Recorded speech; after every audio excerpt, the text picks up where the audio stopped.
Jadi ini kita harus pahami bersama, Institusi Garuda sebenarnya secara teknikal sebenarnya sudah mengalami bankrupt karena practically semua kewajiban jangka panjangnya sudah tidak ada yang dibayarkan, termasuk global sukuk, termasuk himar dan sebagainya. Garuda bangkrut memang karena negara tidak bisa berbisnis dan tidak boleh berbisnis. Itu karena BUMN adalah cara kelola aset negara yang salah. Begini maksudnya, kalau rakyat yang jadi pasar, maka tidak boleh asing atau pemerintah yang mengendalikan suplainya. Oke, sebentar.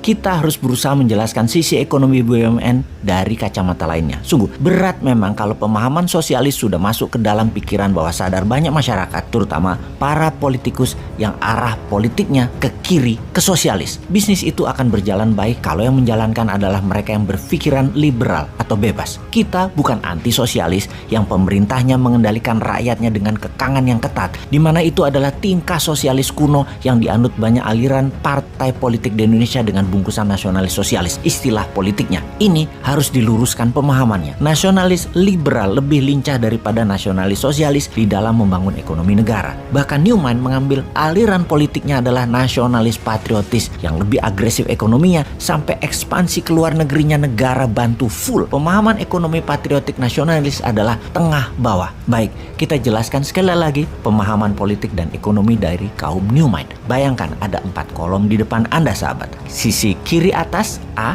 kanan atas B, kiri bawah C, dan kanan bawah D. A dan C kalau digabungkan adalah aliran ekonominya sosialis. B dan D kalau digabungkan aliran ekonominya adalah kapitalis. A dan B adalah kaum elitis. C dan D adalah kaum akar rumput. Selama 6 pemerintahan Indonesia selain Pak Karno, semua politiknya dan ekonominya main di kaum elitis. Pak SBY misalnya, elitis kapitalis sisi kanan atas B. Para oligarki dan konglomerat kapitalis atas mengendalikan ekonomi dan diberi kemudahan. Yang sekarang yaitu memihak pada elitis sosialis, yaitu yang A, kaum BUMN. Sisa presiden lain, Soeharto dengan Amerikanya elitis kapitalis, Habibie dengan IMF, Gus Dur, Megawati, sama semua. Kemudian para calon presiden nanti 2024 semuanya juga tetap main di elitis. Untuk pertama kalinya dalam sejarah Indonesia, Newman punya konsep politik dan ekonominya akar rumput. Di sisi C adalah kaum buruh, petani, nelayan.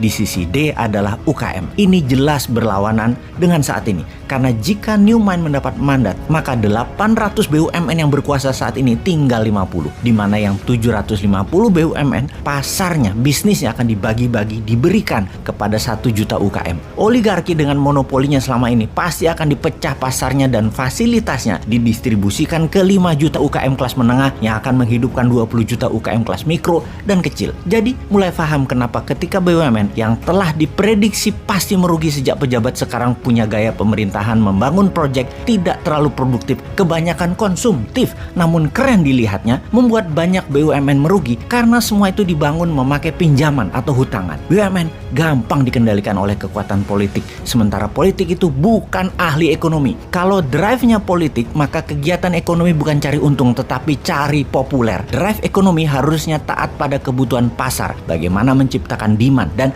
bagaimana menyediakan suplai dari produk UKM dalam negeri. Gak mungkin semua itu bisa berpihak ke akar rumput selama elitis dispesialkan seperti saat ini, memberikan karpet merah ke elitis, ke BUMN dan ke oligarki. Dan di tahun 2024 masih mau memilih yang ada di etalase politik saat ini para gubernur dan menteri-menteri incumbent yang punya aliran pro elitis juga. Pastikan bukan juga pilihan Anda dari oposisi yang tidak pernah memberikan solusi selama jadi oposisi. Jadi pilihan sahabat semua, hanya Newman yang beda. Cek.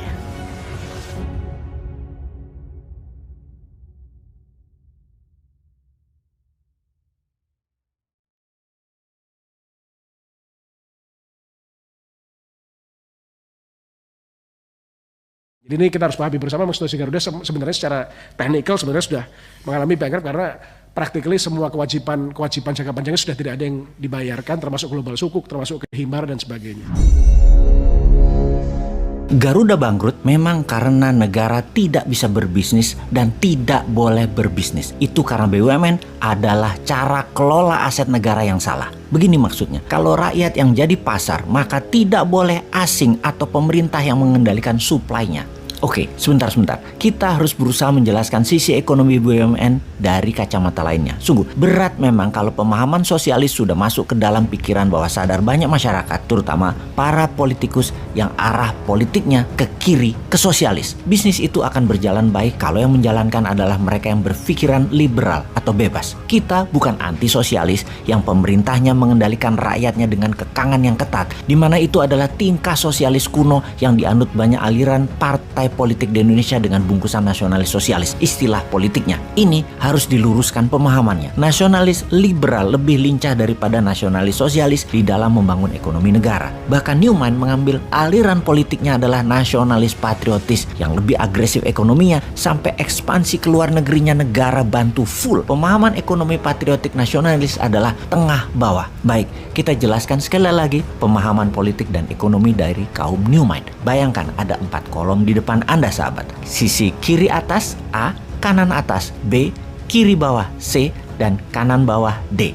A dan C kalau digabungkan adalah aliran ekonominya sosialis. B dan D kalau digabungkan aliran ekonominya adalah kapitalis. A dan B adalah kaum elitis. C dan D adalah kaum akar rumput. Selama 6 pemerintahan Indonesia selain Pak Karno, semua politiknya dan ekonominya main di kaum elitis. Pak SBY misalnya, elitis kapitalis sisi kanan atas B. Para oligarki dan konglomerat kapitalis atas mengendalikan ekonomi dan diberi kemudahan. Yang sekarang yaitu memihak pada elitis sosialis, yaitu yang A, kaum BUMN. Sisa presiden lain, Soeharto dengan Amerikanya elitis kapitalis, Habibie dengan IMF, Gus Dur, Megawati, sama semua. Kemudian para calon presiden nanti 2024 semuanya juga tetap main di elitis. Untuk pertama kalinya dalam sejarah Indonesia, Newman punya konsep politik dan ekonominya akar rumput. Di sisi C adalah kaum buruh, petani, nelayan. Di sisi D adalah UKM. Ini jelas berlawanan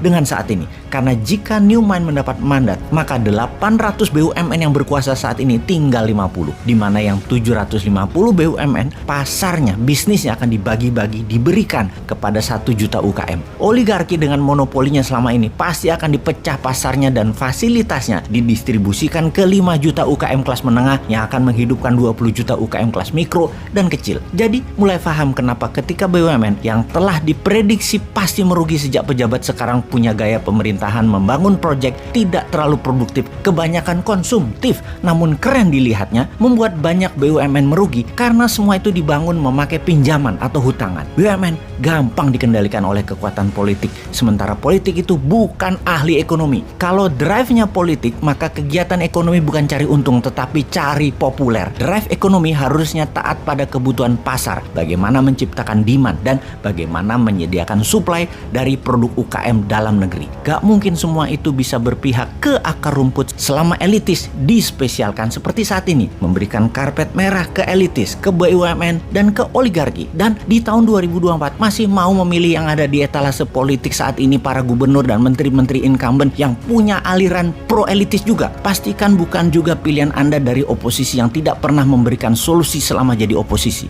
Jadi pilihan sahabat semua hanya Newman yang beda. Cek.